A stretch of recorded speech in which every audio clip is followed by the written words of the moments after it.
All right, have we fixed Hmm. have we fixed the problem? Let me try. You live? Yes.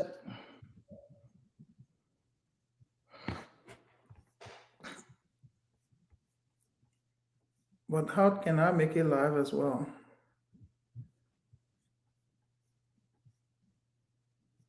Is it not working for you? I mean, I don't. Where do you go at? Show me where do you go? I'm up on the right hand side. Well, it's live right now. It's saying it's live.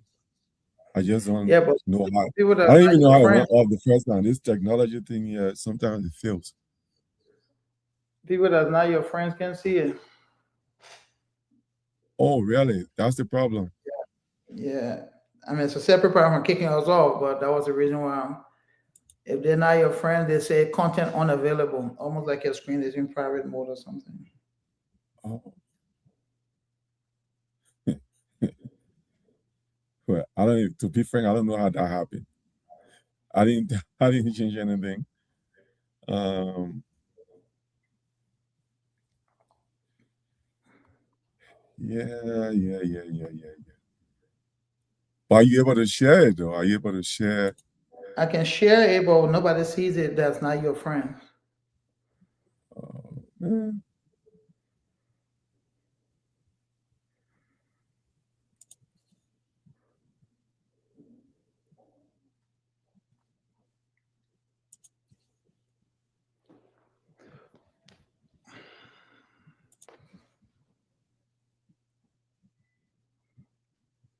But I'm trying to share it from here.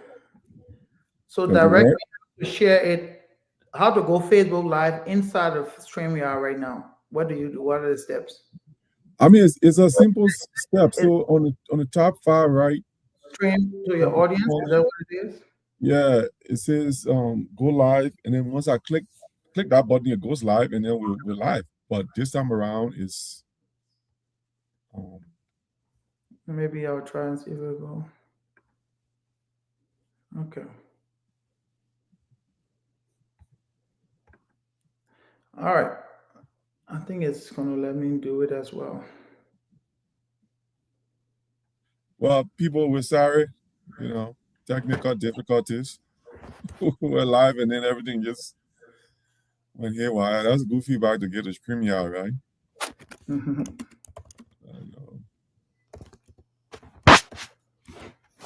yeah, I mean, it was good. Everything was, and then all of a sudden, I just lost.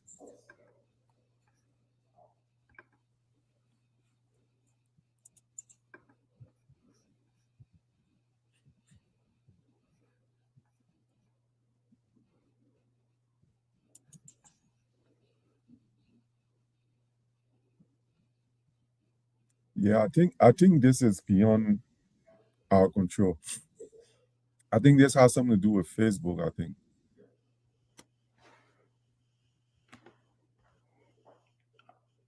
Yeah. Yeah, I think it has something to do with Facebook because the the YouTube stream is fine.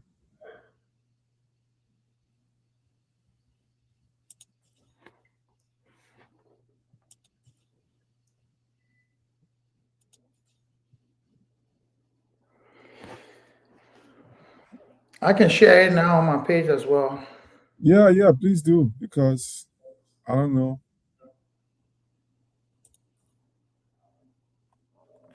All right. I'll bring the guys back if they're available.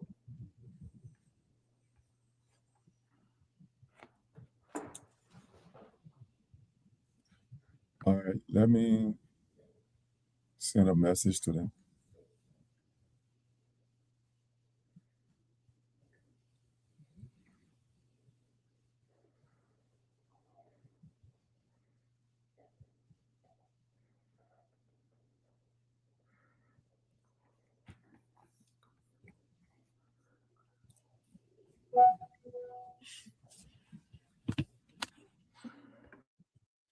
Oh, okay. I see you've shared it too. So it's showing now you've shared it on Facebook, Pittman, which is good. Yes, yes, yes. Yeah, I don't know why mine is. I don't know why mine is fooling around. All right. I just send them. I just you want to drop a note in the chat room. So it showed Okay. that you shared it on Facebook.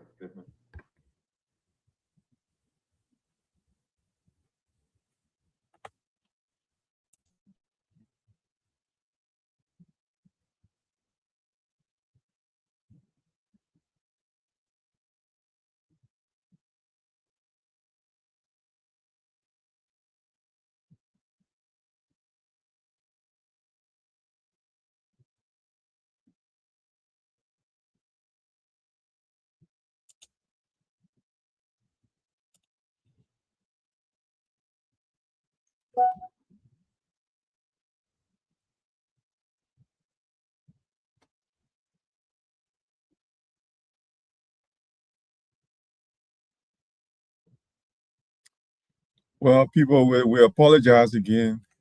Costa not in the thing, right? He's not in the chat room, right? Oh wait, hold on. I think um I have to send a new link. Hold up. To both of them. Yes. All right. Hold on. I'm sending it right now. All right.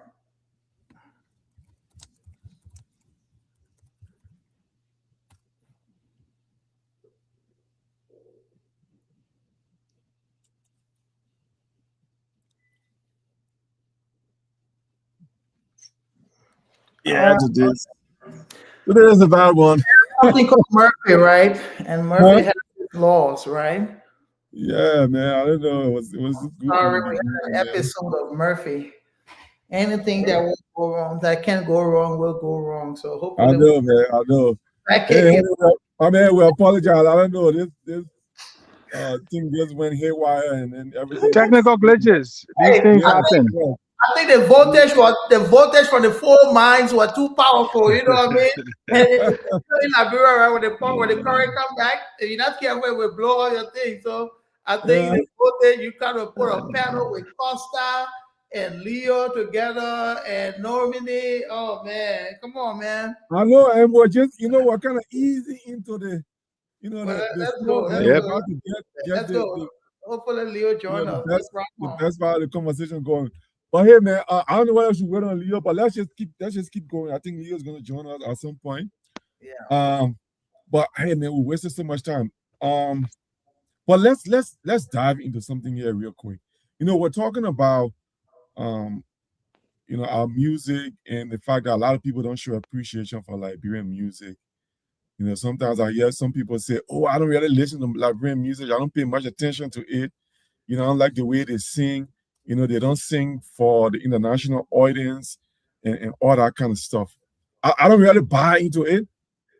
I don't really buy into it. I feel like every culture, when it comes to their music, is about telling a story, right? And you tell that story based on your own experience, that local experience, whether it's the language or the things that the people go through. That's what the music is about.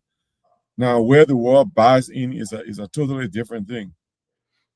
Everybody from India don't listen to English music.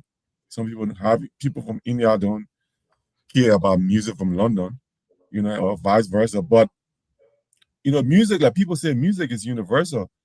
So my Absolutely. thing is, why don't we show a lot more appreciation for the way we talk, um, the way we behave?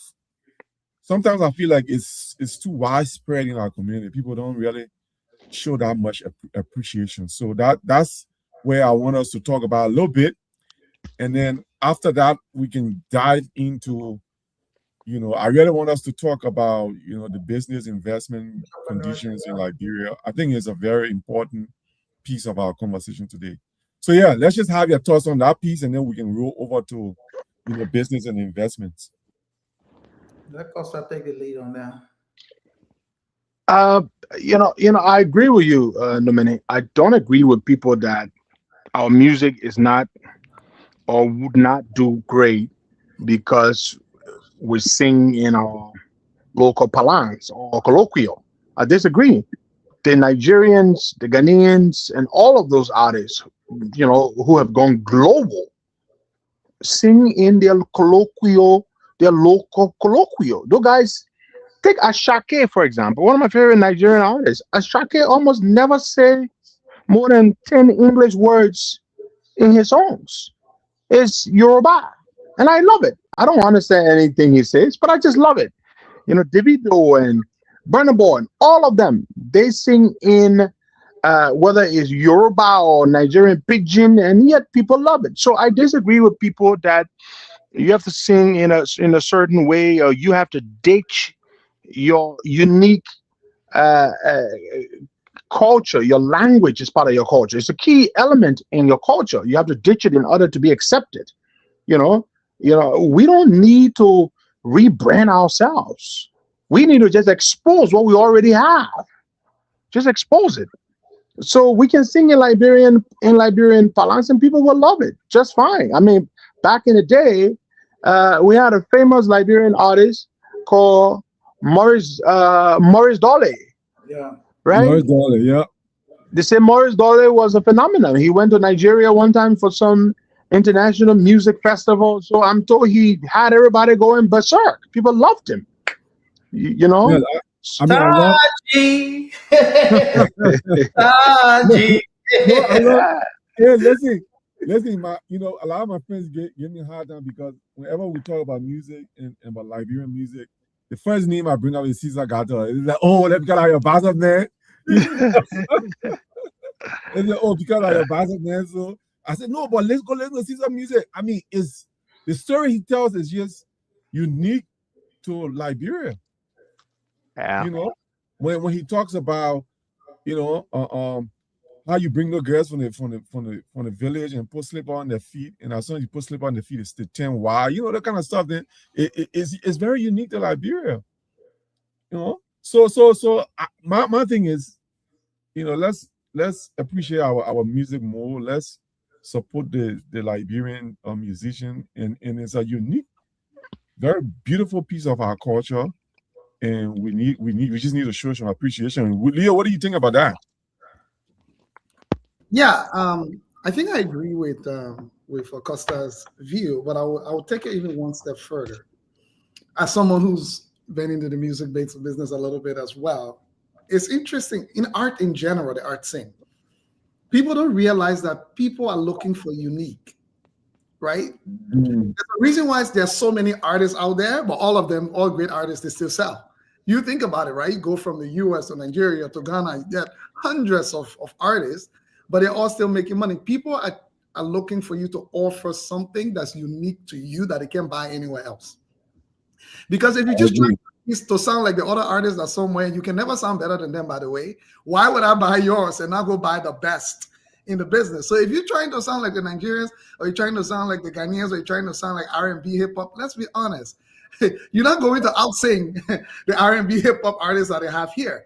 But if you offer something unique that is going to be rarely possible to find anywhere else, people buy it because I can only hear that sound when I go to that place, that particular kind of sound.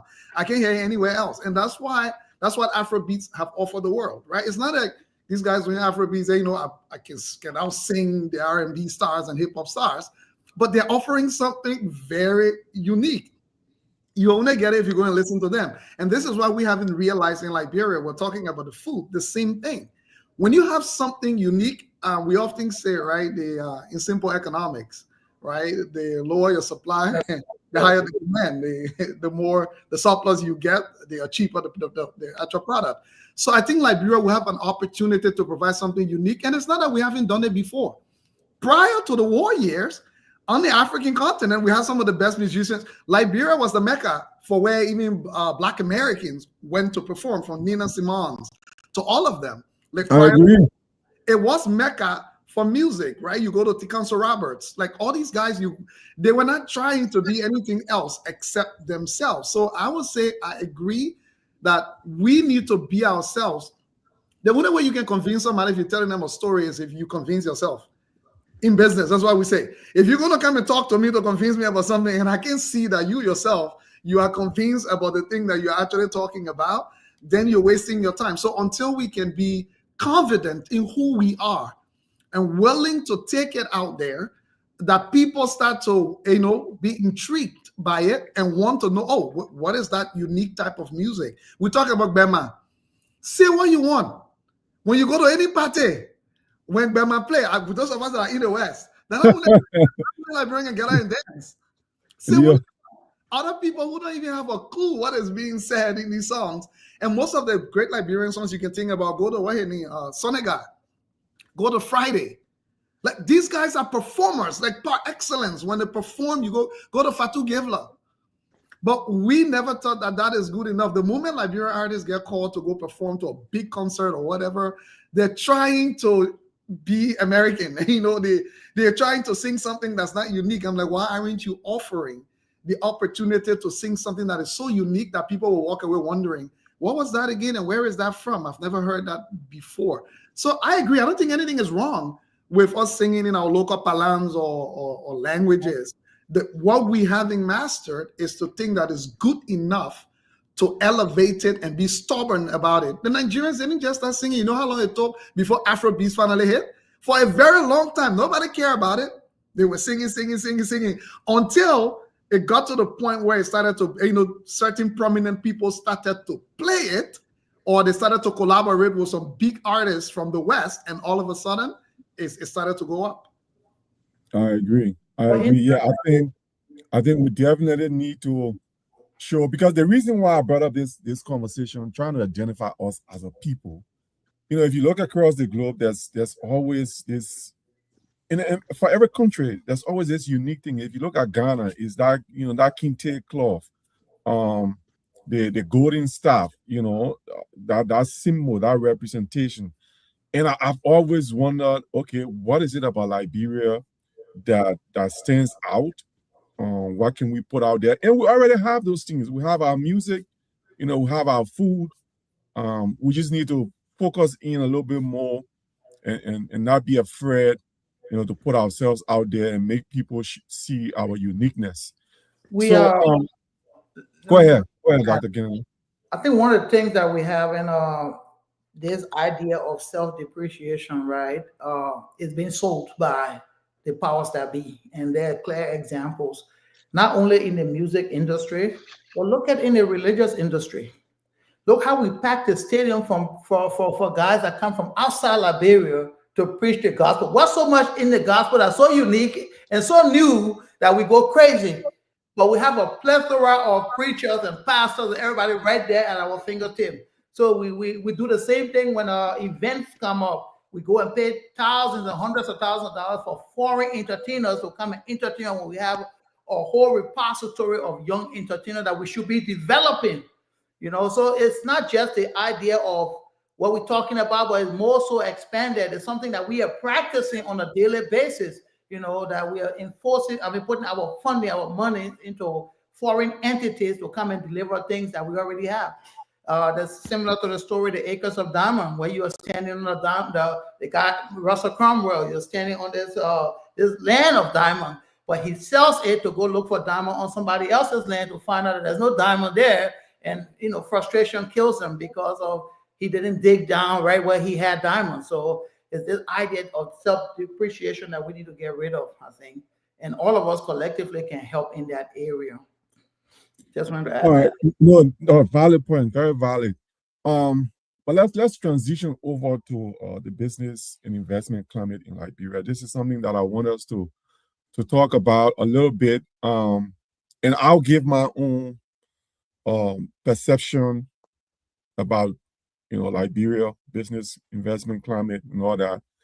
Leo, you Pittman, Dr. Kennedy, and Henry, you go to Liberia. You've been to Liberia way more than I've been.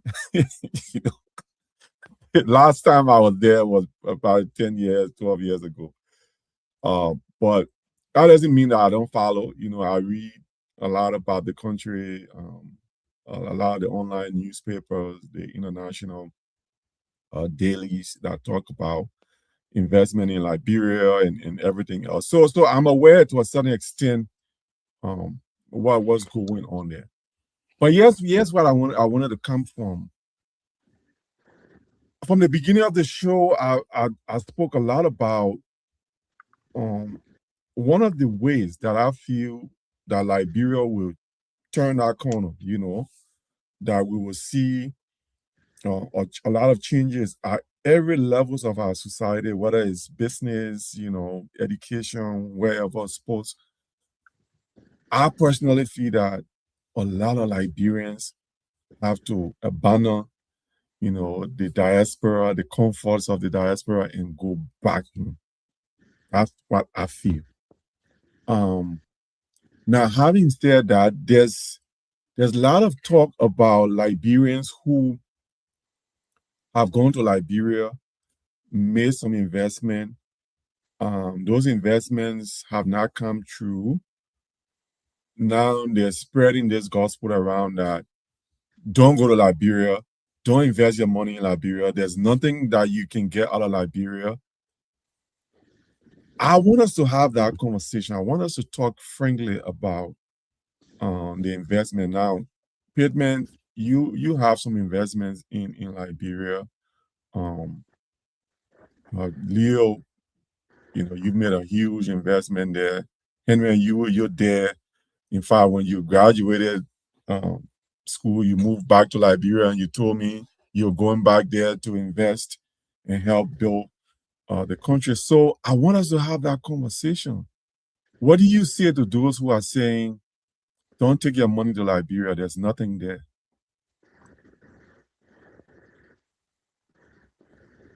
Anybody? Or you? Home is where the heart is. So that's the first thing. You have to have a why, right? There has to be a why. When we don't have why, that's when we kind of waver and we kind of go with the whims of the world. So you have to be intentional and understand the environment. This is from my perspective. I'm sure Leo and Henry will have different perspectives.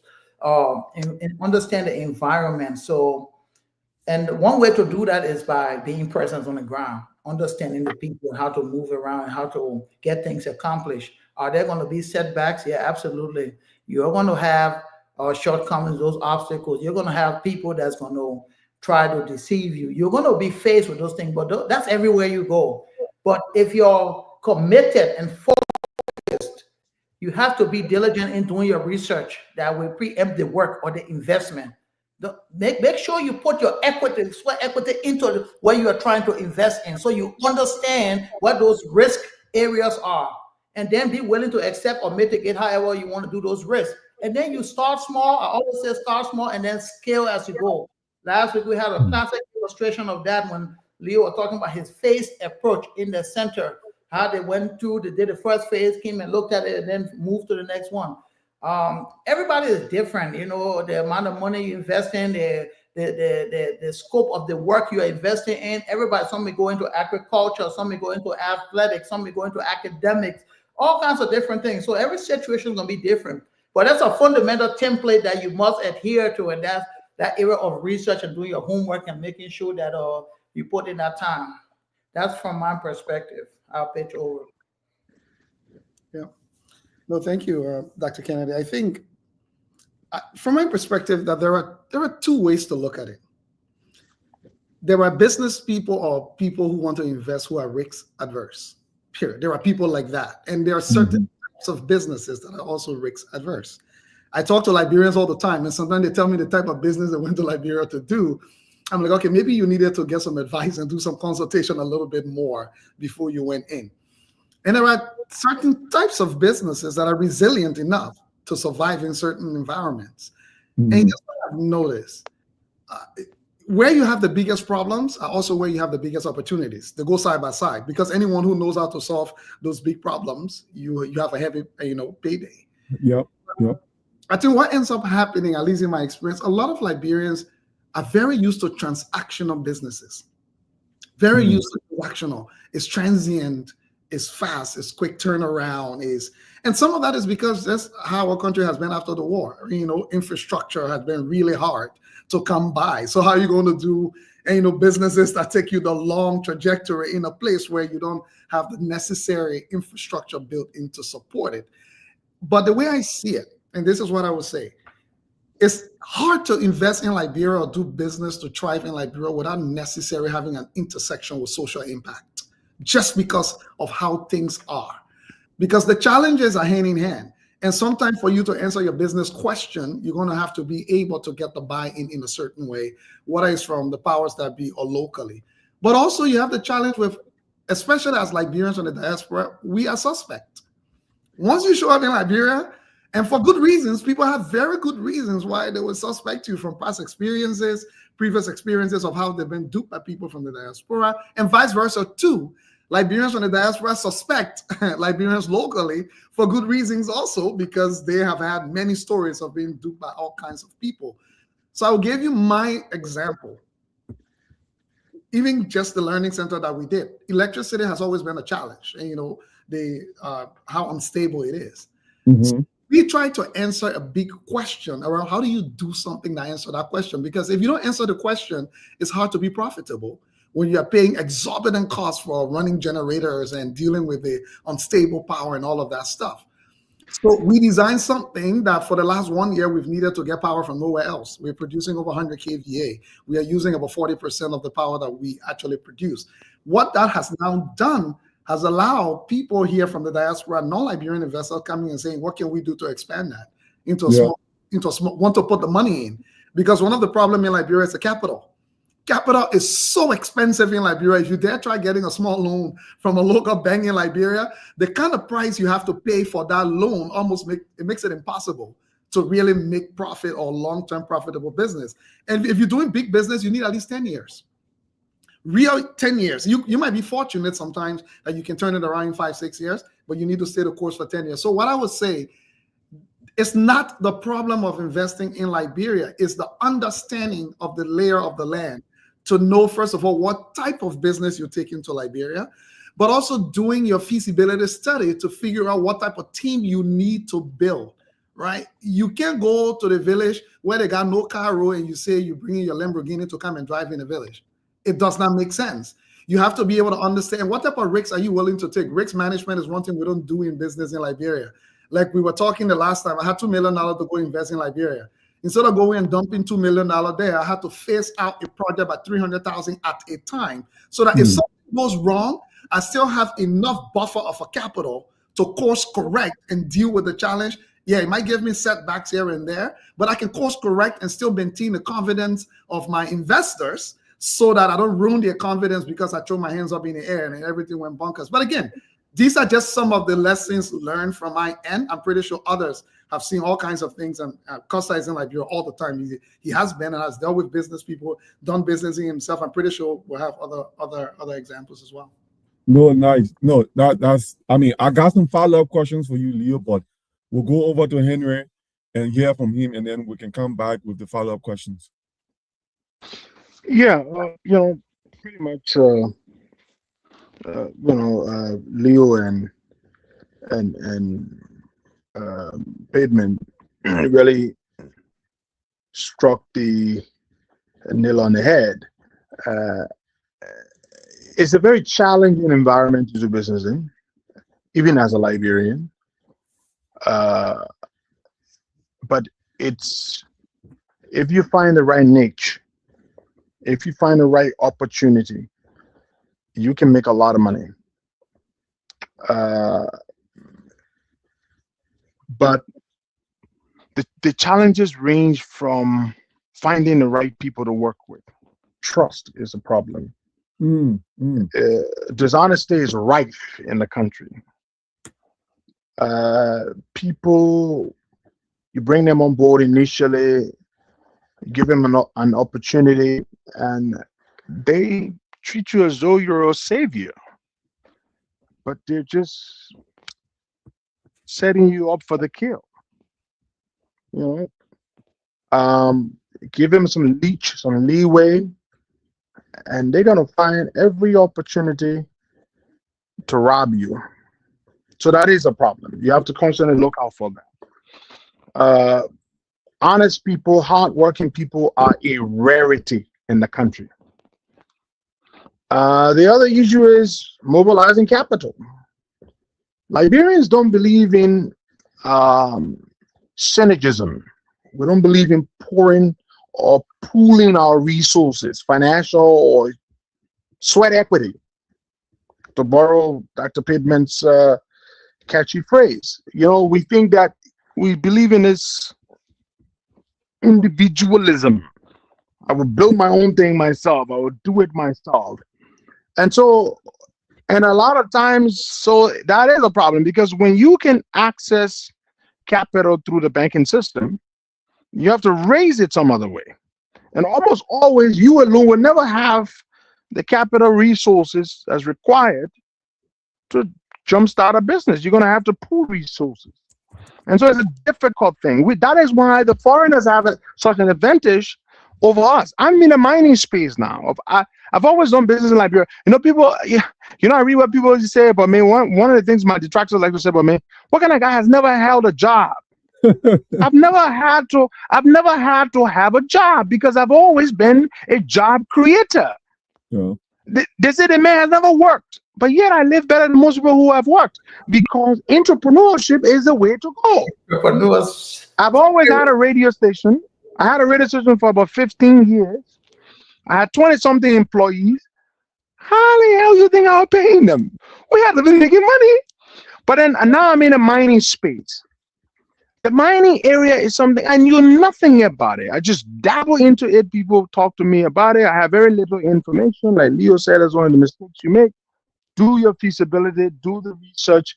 I lost a lot of money, over $60,000 to $70,000 the first phase. But I didn't give up. I said, you know what? Now I've learned very hard lessons. I know how it's done. First, you got to find the goal, where the goal is, before you go and bring the equipment, the fuel, the manpower to come and extract the gold. I didn't do it that way the first time I went and got licenses, jumped in, but I learned. And every time I get the opportunity to talk to Liberians about business in the country, I like to encourage them about the mining space, because one of the things Liberians do, when they find something that does well for them, they don't want to share it with other Liberians. They want to sit on top of it. But I am not that kind of Liberian. I have seen that the quickest way right now to make the most money in Liberia, gold mining. Gentlemen, I kid you not. Do your research. I've actually helped 2 people get involved by providing technical guidance. Look, the Chinese come from China with excavators, with money to get the licenses, the best places. They build the wash plants right in Liberia. Most of them don't bring their own Chinese wash plants. They build the local wash plants. They bring the water pump machines. The next thing you know, in a matter of months, they're making a killing. Guys, I'm talking about Chinese mining operations in the Class B sector. I'm not talking about industrial scale mining, semi-industrial scale mining. Yeah. And these guys are making $2-3 million a month. Gentlemen, and what is the cost of operation? My cost of operation is around 10-15%. My profit margin is about 85%. And I'm saying to myself, God, I've been in the wrong business for a long time. So, and these resources belong to us, Liberians. So I want to see more Liberians investigate, get the facts, and get involved. I'm in Bapolu for now. I'm looking to expand to other counties, but I'm still small. I'm trying to scale up. The money that I'm making, I'm trying to reinvest it to scale up. But so the key disadvantage we have, gentlemen, just to close up, is in a lot of businesses, or almost every business in the country, is mobilizing capital. Getting the information is very important, but it's not as challenging as mobilizing capital to start. So one of the reasons why Liberians aren't doing well in business, it's not because Liberians don't want to do business. I disagree with people when they say that. It is because Liberians are not able to mobilize the capital resources to get started. And so everybody resorts to trying to find a job because they can't build businesses. So that is a problem. But there are tremendous investment opportunities in the country. No, I got so many questions here that I wrote down as follow-ups. But before I follow up, let's go back. Dr. Kennedy, do you have anything else to share before I wholeheartedly believe, again, that entrepreneurship is the flex, it's the real flex. And to Henry's point, we are deceived, we have been blinded and misled, misguided, miseducated throughout the years that you go to school to get the education, to work a 9 to 5 and give somebody else the very best of you, who give you a fraction of the enrichment, the money that they accumulate out of your sweat equity, out of your work, your knowledge, your commitment. And then you do that for 30, 40 years and you have not lived a life. So I think one of the things that, and I'm committed to this plight, is to make sure we re-educate our people or reconfigure their minds to say, hey, entrepreneurship is a viable and valid option. Consider it, and don't wait for years on to years for government to shift with hopes of you finding a job that's going to be pay you measly amount of money to take care of your family. That is the travesty of poverty that we have to fight against. So I agree with what these two gentlemen just stated on the business initiatives. And to me, I'm wholehearted. That's why I want to focus on more business. In fact, I got to talk to my brother about the mining piece in the future. Yes. No. Hey, one of our core values here on this podcast, all the reps and beyond, is we don't only want to talk about it, right? We want to build bridges. We want to bring people together, find one another and move this thing forward. But Leo, when you spoke earlier, you talked about and maybe I may have caught it wrongly, but remind me if I did. You mentioned about the social impact of doing business. I mean, that stood out for me. The fact that you mentioned that is heavily challenged.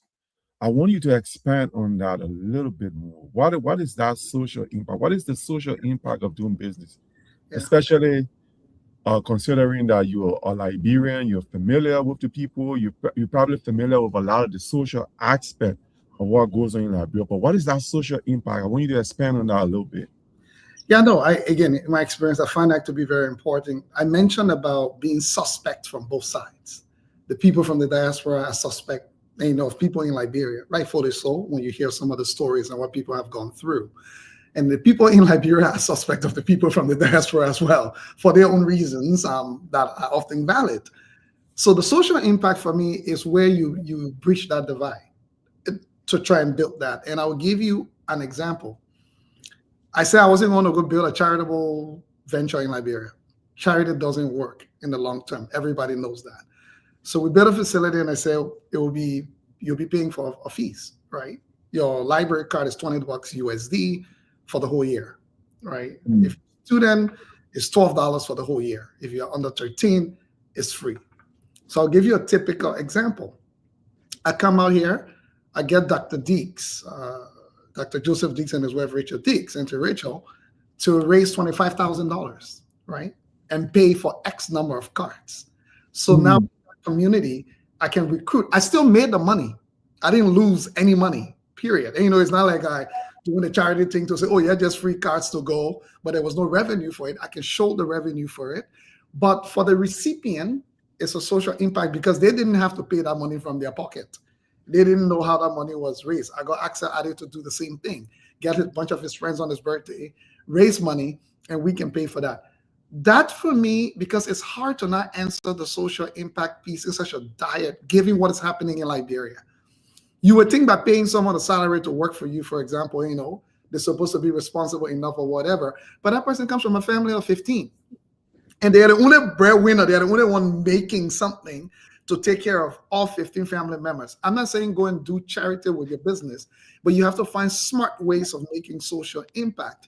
Can I reorganize your salary in a way where your son or daughter's school fees is paid? Not because I'm giving you anything free, but I'm helping you leverage your resources in ways that you yourself cannot see, right? It's not that you're not making the resources, but you live in a place where your only concern is putting food on the table if you're from a family that education is not important. For example, where you didn't know how important it is. Can I repackage my business in a way that shows you direct social impact? And it's very doable, in my opinion.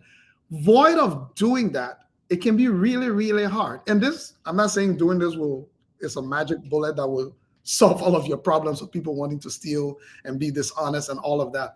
But what I find that in the midst of the bunch, you might pick up one as a result of that what they would give you. And I will tell you, the learning center never happened for 13 years. Well, I was in Canada. I didn't move to Liberia, right? I poured money in there, but the handful of people we could find over time that was willing to step up and be honest led us to success. So for me, that's a social, especially as a Liberian, I almost feel a sense of responsibility. The Lebanese, the Indians can ignore that, right? That's not their country. They can go and do business fairly, pay their taxes, pay their dues, and make their money.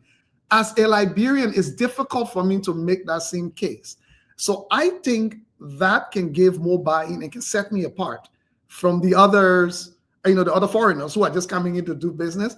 I can create a signature to say I can repackage my business still with my profit margin, because that's the essence of making business, but repackage it in a way that they can be direct social impact. Thank you. No, thank you. Thank you for clarifying that. So let's go. Dr. Kennedy, do you have any questions for Leo too? No, not for Leo. Okay. All right, but let's go back over to Henry. Henry, you mentioned about Liberians don't believe in pooling resources. That one it's been ringing in my head. So I've been trying to talk to our brother Dwalu, that's with this Liberian Equity Fund. I've been trying to get in touch with him to talk to him about the fund, see where they're at. Personally, I think it's a brilliant idea, but I don't know what kind of traction Brother Dwalu's idea is having right now. I would love to talk to him about it. But the question for you, Henry, why don't we believe in pooling resources? Is it the trust thing, or is it the fact that generally speaking, Liberians are just poor people? We don't have the resources. Well, why do you think so? Well, and I was just piggyback off of what you said. Number one is a trust issue. Liberians do not trust one another easily. And you cannot fault us. Liberians are very dishonest people. I'm not saying this is unique to us, but I think that, people, I don't think the country was always this way.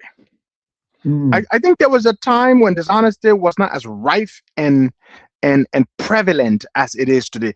People are so blatantly dishonest and show no sense of remorse. Look, I will say this to you.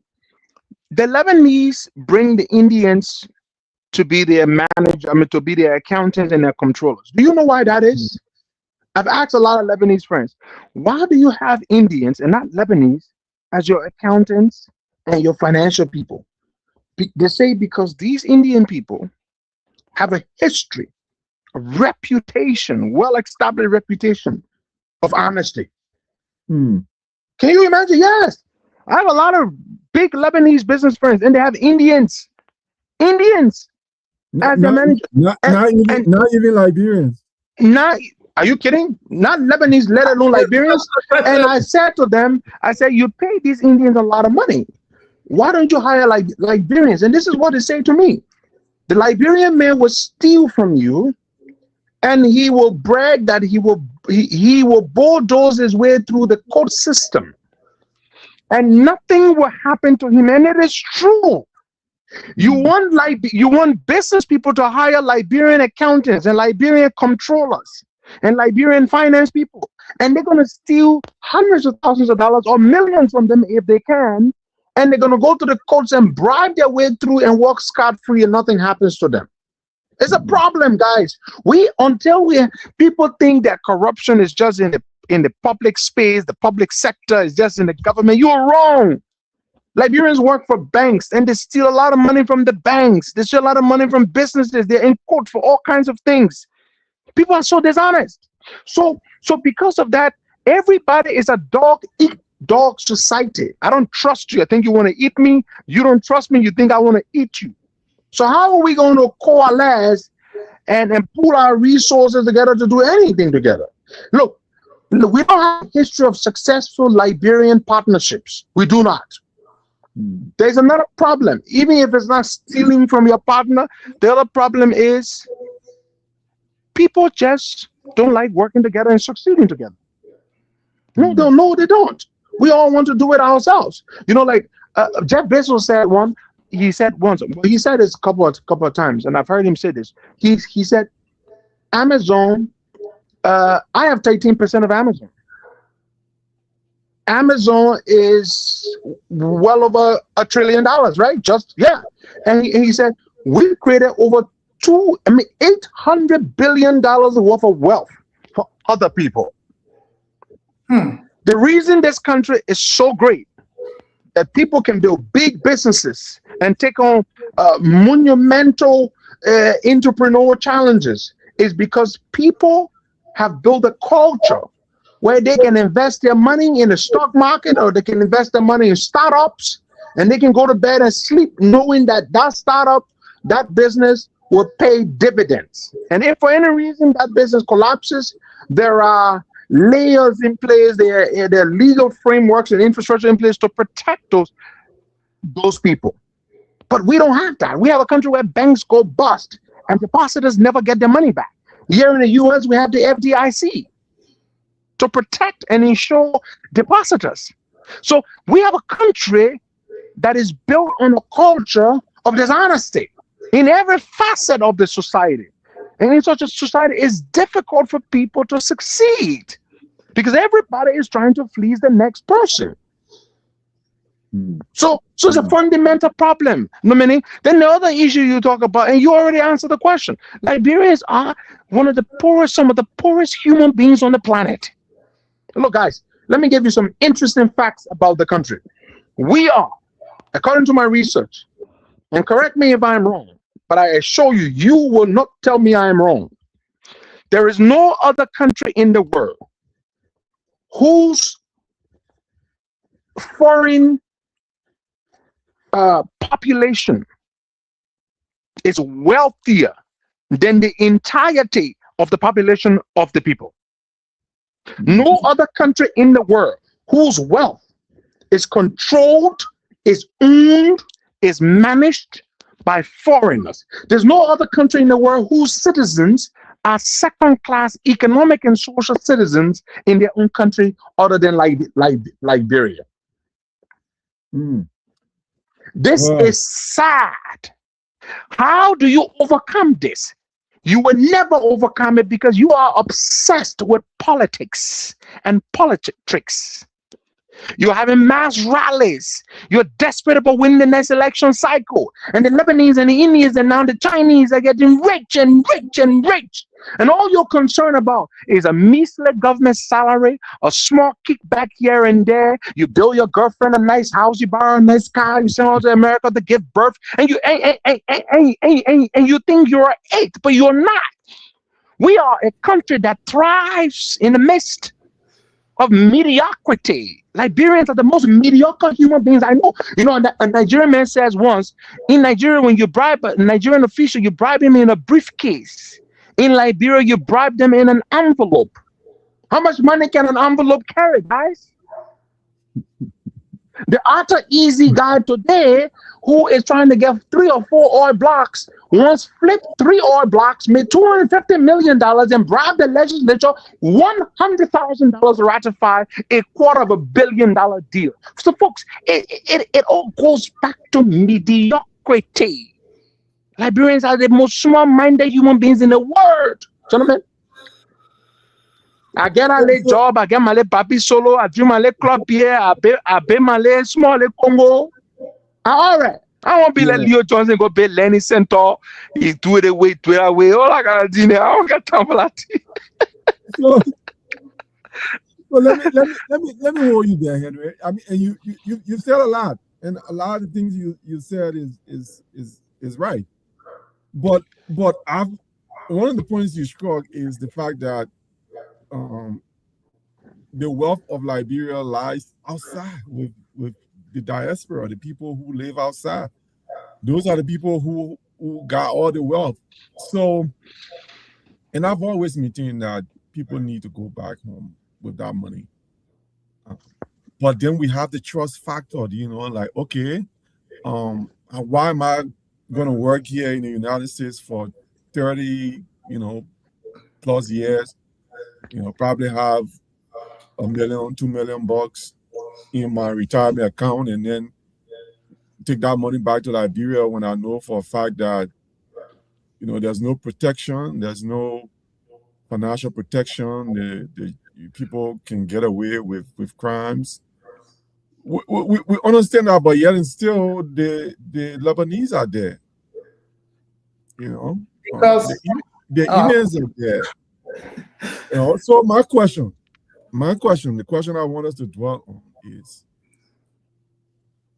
what is it that we need to do? Whether it's the local government, whether it's Liberians themselves, what is it that we need to do to encourage or to help one another to make that transition despite all the challenges with the trust? How can we make that transition? Because if we don't, then the cycle continues, right? We are doomed if we don't. And with all due respect, my brother, I disagree that just taking your money that you work for hard and putting it there is going to fix it. It's not, because the origin of the problem lies in the minds of the people. So you got to go beyond that to when they are young, to start to teach them how to rethink what progress, prosperity, work, and success looks like. Because right now, like Henry said, the majority of our young people see success in those offices that those government run after 6 years of election. So guess what? That's what they aspire to. And all means and any means. I mean, even we talked about education here. They will pay their way to school. They will do that just to get an artificial grade that they earn, to get some type of credentials to go through that they can't even justify. That's the system. You can't fix it over here by dumping a whole bunch of money there, because that's what I'm saying. I forgot who really, for me to give the appropriate. But Doc, let me hold you there. And let me let the point. Okay, go ahead. All the money in the world for the richest people and disperse them with everybody else. After so much time, it ends up in those same people's pockets. It's a mindset thing. So if we don't fix the mindset from the fundamental levels of our people, this cycle is doomed to go for infinity, in my opinion. All right. So let me clarify. When I said take your money, so say for example, I got $2 million. All right, I can go to Mr. Leo Jones and say, okay, Leo, yes, 500,000. Let's duplicate the learning center in Buchanan. Okay. All right. Another Liberian say, okay, Leo, yes, another 500,000. Let's duplicate the learning center in Magibi or in Bonn or somewhere else. That's what I'm talking about. That's what I'm talking about. Taking our money and putting it, because we can talk about changing mindset from now to whenever. Part of changing that mindset requires investment. So whether we're investing in education, whether we're investing in structure, environments, or communities, as we transition from the diaspora back to Liberia, that will be part of the investment. Look, one thing I must call out before Leo and Henry comes in. We always talk about changing the country, changing the mindset, but I don't think that's going to happen in isolation. And yes, why? There's the economic factor. Back in the 50s, 60s, when we had more structured communities, more structured families, parents could afford. Yeah, people working at these different companies, people were running their own business, people could pay their children's school fees. But nowadays, most families are challenged. All right, you have fathers who can't pay their daughter's school fees. You have mothers who can't pay their son's school fees. So that in itself attribute to the breakdown, and the destruction of the very social fabric of our communities, where kids don't have respect for their parents because they feel like, oh, he's only my father, but he's not doing anything for me. He's not doing much for me. He's not paying my school fees. I gotta go look for my own school fees. So those things need to be addressed. All right. So outside of that, changing mindset becomes a problem. So that's why I'm saying, okay, what can we do? How can we encourage people to make that transition? That is my focus. So with that, let's hear from Leo and Henry. So there are a few things, and I think Costa mentioned some of them as he was going on earlier on. But here's what I would say: to him or whom much is given, much is required. And this is where I think there's a greater responsibility on those of us in the diaspora. Maya Angelou said it best: you forget what people said to you, you even forget what they did to you, but you will never forget how they made you feel. We've lived in these countries, whether it's in the United States or Canada or England or Australia, wherever that is.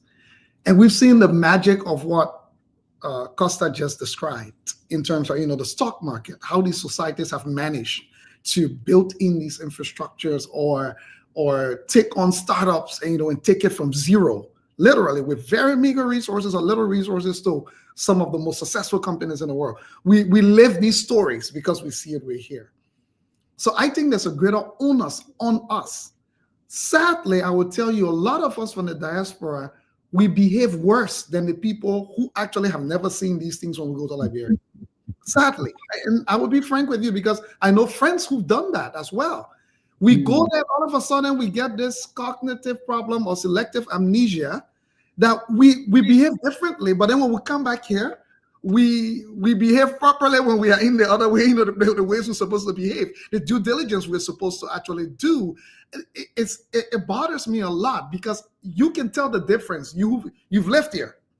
The people in Liberia, let's be honest, I often say I cut them some slacks at times because if all you've seen is Liberia, if you've never saw Liberia pre-war, and the only Liberia you've known is post-war Liberia, and you've gone nowhere or seen anything else, you're basically living within the scope of your imagination. So for you, that's all it is.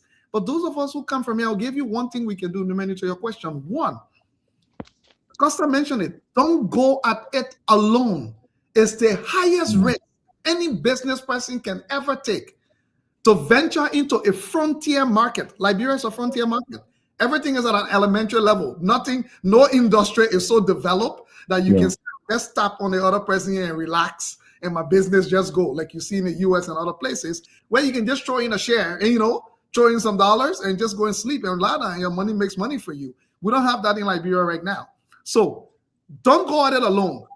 This is where we have an edge in the diaspora to forge partnerships here. I'll tell you, whenever I've reached out and multiple times to non-Liberians and sell them the right things and do my due diligence, I've never had a hesitation with them coming on, even with the risk, because I will often try to show them how I manage that risk at the end of the day. And people who are sophisticated in business, they understand what frontier markets are. And good enough, we already have a lot of angel investors nowadays. It's a big growing market of people with a lot of money. They're not trying to make profit.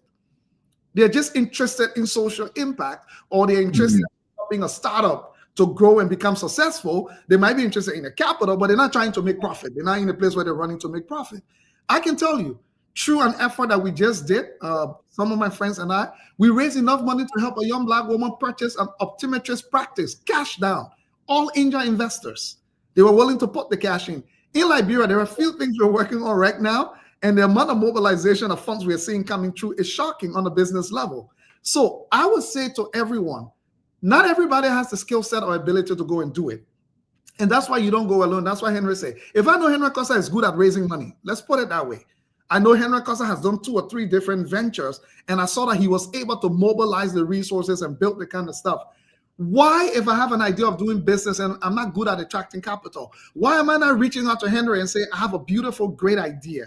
What are ways that we can partner here and that you can benefit, that I can benefit if it succeeds, so that Costa can bring his skills, you can bring your, whatever you have, and you become successful. Guess what? You both benefit. But what Liberians want, they want absolute ownership. You come to Costa and say, Costa, I need you to come and help me. But you want Costa to help you on charity. You don't want Costa to have the same share and potential benefit in it as you, because you feel you got. So you don't even tell Costa the full story. You get focused on a half big story about what is happening, so you can lure him into doing what you want him to do. When there's a whole nother side of this thing, you're not even honest enough to say, here is what I'm looking at, and how can we do this in a way that you benefit? And what's your interest? What's my interest? Let's put it on the table now. So I would say, for me, Liberians in the diaspora, for mindset change will happen because of actions. We need to not only invest, we need to show that we have experienced something different, that the way we conduct ourselves in Liberia, even if an ordinary Liberian interact with you, they would notice there is something different about how this person acts. So risk management for me is a big piece. If you have no idea how you manage your risks, and one of the biggest ways to manage your risks is through multiple partnerships. Guess what? When there are 10 people have a stake in this thing succeeding, everybody watching everybody. So somebody will catch somebody who's doing something funny because there are 10 set of eyes on this thing, compared to when you alone holding your thing under your arm and you want to use everybody else and get a little chicken chair in there so that you can grab the lion's share, you alone, and run away at the end. All right, so Henry, do you have anything else to share? I wanted to throw some numbers at you guys and see if these numbers are realistic. But Henry, I'll give you the chance to. No, I mean, for now, no, I don't have anything to say. Okay, so let me just throw some numbers here. I wanted us to talk a little bit about. I don't think we have a lot of time. We're way past. Yeah, we're out of time. The little technical glitch kind of, pull us in the wrong direction. But hey, I think we'll just stop here for today.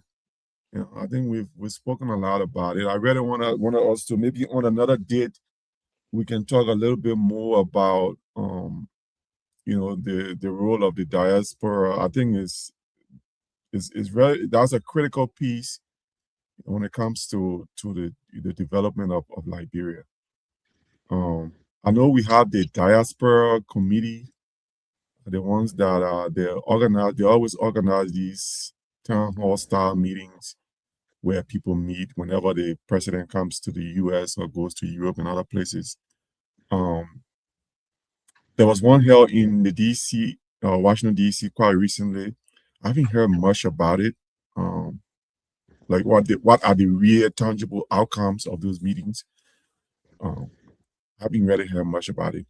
But hey, let's get parting comments from everyone. Hopefully, we can get folks back here and we can expand on these topics a little bit more. But let's get our parting comments, and then we can wrap this thing up.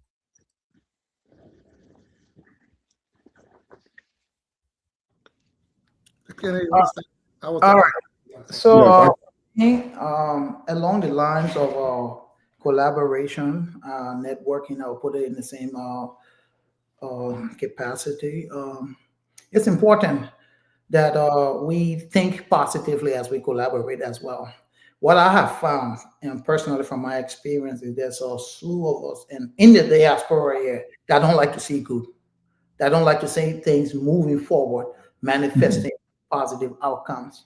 And they'll come out, whether it's something like a slight comment on this podcast, they might, and say some things of a negative nature. But not only that, they go beyond that to extend unimaginable extent to sabotage sometimes, and it impedes progress, right? So I think to your point earlier, Leo, about collaborating with the right like-minded people, it's important that we in diaspora that kind of educate ourselves, even reinform whatever it is that we need to do to start thinking positively. And if the true agenda is to fix the country and develop the country, then do it honestly. To Leo's point, like, don't be deceptive in it, trying to accomplish your agenda at the detriment of the country. Too many people use our people and our country and their vulnerable state as a means to accomplish for themselves.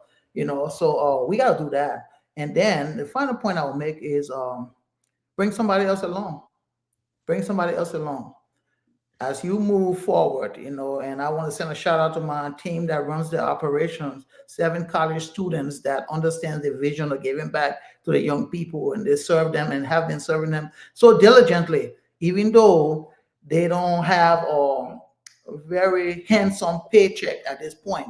they understand that they are making an impact and they're going somewhere, and the development that they are acquiring is more important than even monetary income right now. So I want to send a shout out to my team, but I think collectively and with these discussions, we can move the country forward. It's important networking. So a couple of years ago, I called Henry Costa. That's when he was on his show. And I said, this is a classic example in his honor. I said, Henry, I'm looking for some land. And he said, hold on, in less than 10 minutes, he gave me a person's name. And without background check, that's because of the credibility, the pass through, right? That lady sold me that land right away. I mean, in a matter of days, we had a transaction without vetting and background check. And those things matter, right? And today, I can say that I got something very beautiful sitting on ideal property, prime property. And those little things matter. Credibility, integrity, and character matters. So thank you, for this platform. And I'm looking forward to more of these type of discussions outside of politics. Thank you. Yeah. Yes, sir. Yes, sir. And I'm so happy that I have you here, Dr. Kennedy. It's been a wonderful experience, my friend. Leo?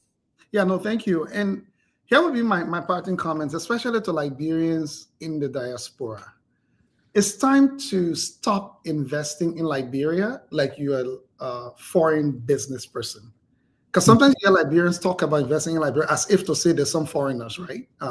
Because foreigners have a different objective, right? They come to this place to make business and make money, and most of the time leave in some cases. That's not their home. And, they, even though some of them end up having children and getting married and all that stuff, but honestly, they don't have the same roots and connections as deep as those of us who are Liberians there. So we need to stop the transient investment, where the investment is focused on how can I make money in the shortest term possible. Mm-hmm. Because that's where the foreigners are competing. Yeah. Foreigners don't know what happens, so they're not coming to invest or say, oh, how can I make money in 15 years? Or how can I control this sector? As Liberians, we should be thinking about how can I control this sector, not how can I make quick money. I will give you an example. Agriculture and food security. You don't have a lot of foreigners really investing in that. Those are long-term types of investment. But guess what? If the agribusiness becomes something viable in the future, those who would have invested 10 years ago to get some of the fertile land, good farmland or whatever, will be the ones that control that sector. Because guess what? You want to make as much orange juice as you want, you need to grow oranges. So you're going to have to talk to somebody who have the type of property, farm property or whatever, that can actually grow oranges or so to be able to do that. Energy and infrastructure. We've left this to NGOs. Literally coming and experimenting. That's why I gave what's his name, Floyd Toma in Nimba from Jungle. People like that. Think about it. 20 years down the road, 25 years down the road, they're going to control the energy sector because they are making the type of investments now that even if Liberia gets to the place where it can build its own hydro or whatever, guess what? It will be cheaper for them to get someone like Floyd Toma to do the distribution of it because you already have the infrastructure. We're cheaper compared to the government going to say we will rebuild from scratch every infrastructure that we need. Take, for example, education and skills development. These are places where foreign business people are not competing at all.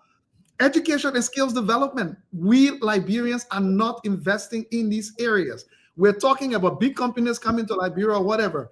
If you invest in education and skills development, and a big company was thinking about coming to Liberia and realize that there is an institution already in place that have the ability to do skills development at a certain level, you might just be the first person ever for them to come to, and these just land on your lap because they want to come and make money. So take ArcelorMittal, for example.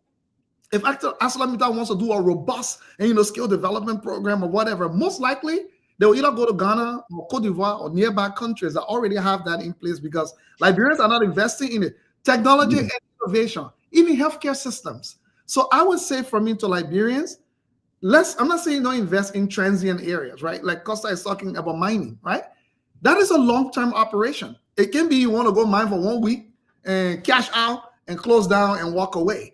And that could eventually lead to value-added products, right? The more successful you become in that, you start to look at, okay, can I do more about that? So I think Liberians have a place that they should carve out to avoid more competition from foreign business owners who have a lot of cash and a lot of capital that we don't have. Go to the long term. If it means you make your money in 20 years, that's where you want to be because that stability that you create when you start to make your money, you wouldn't have to go back. So every 5 years, you make the other business look like you're going, and then you left and went to the other business for another 5 years. It looks like we're going, and so you're just transactional as you move from business. I think so make some legacy investments. Correct.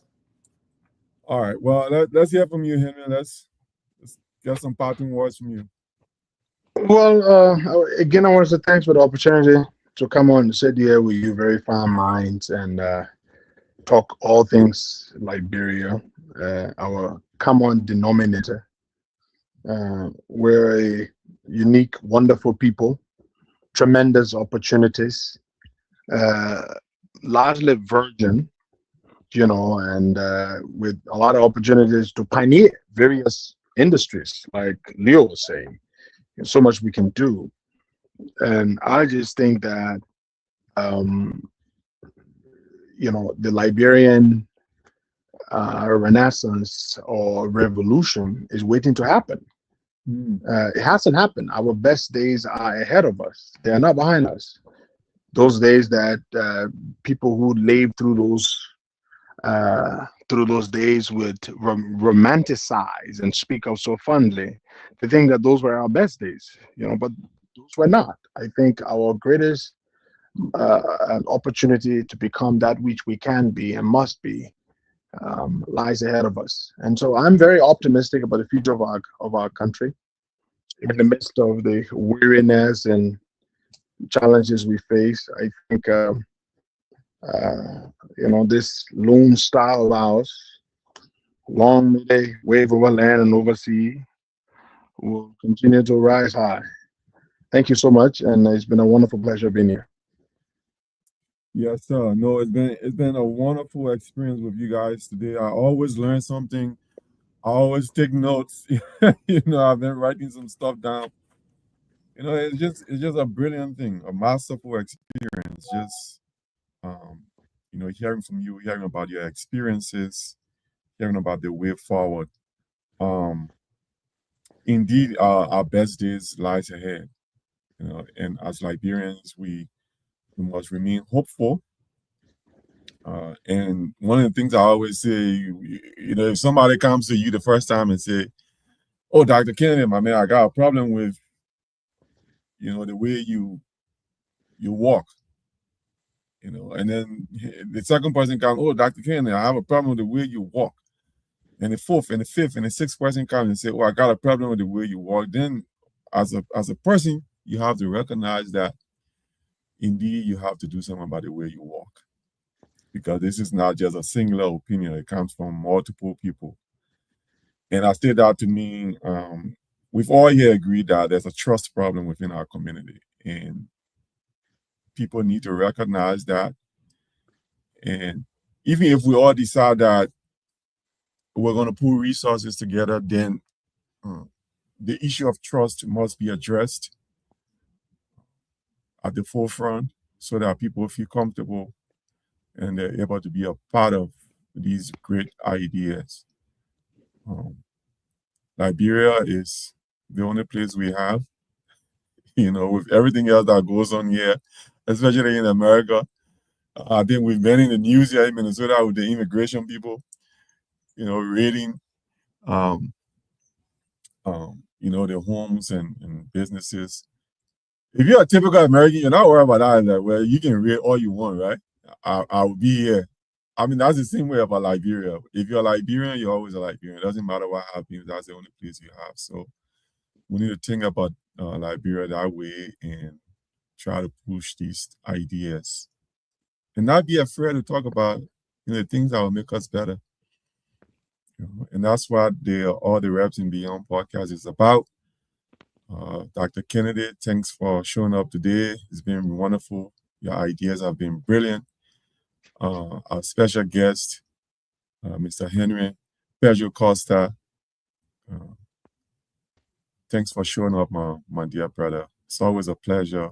You have a very brilliant and unique perspective to a lot of things that happen in Liberia. I want to say that I appreciate your opinion. I value it, and I'll look forward to it. Even though we had a technical glitch today, but that took, I think, about 30 minutes away from our conversation.